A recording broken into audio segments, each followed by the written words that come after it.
You probably grew up thinking the Flintstones was just a silly cartoon about a Stone Age family. But what if we've had it backwards the entire time? What if Fred, Wilma, and the whole town of Bedrock aren't living in the past, but in the future? This theory suggests that a nuclear war devastated Earth hundreds of years before the events of the show. The survivors were forced to start over from nothing. But they didn't forget the world that came before. Look closely at Bedrock.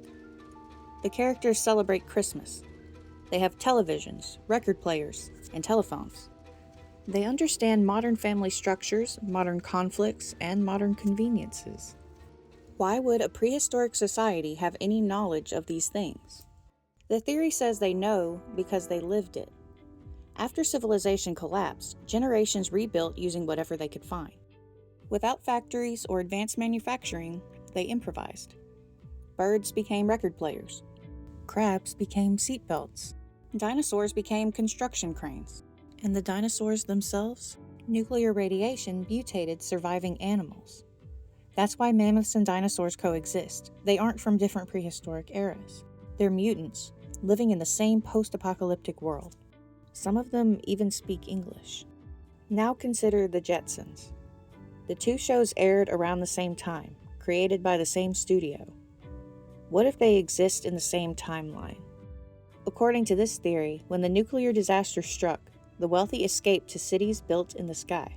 They became the Jetsons, living in utopian luxury far above the contaminated ground. The less fortunate stayed below. They became the Flintstones. This explains the 1987 crossover film, The Jetsons Meet the Flintstones.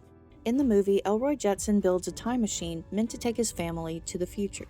But according to the theory, the machine didn't malfunction. It worked perfectly. The Jetsons simply traveled to a different part of their own world. They saw the ground dwellers living in primitive conditions and assumed they'd gone back in time. Two societies, one above, one below. Same century, completely different realities. The theory emerged during the Cold War, a time when nuclear anxiety ran deep. Maybe the Flintstones wasn't just a comedy. Maybe it was a reminder that civilization is fragile, that everything we build could one day be reduced to rubble, and all that's left will be scraps, memories. So next time you hear Fred yell, ask yourself, is he celebrating the past or surviving the future?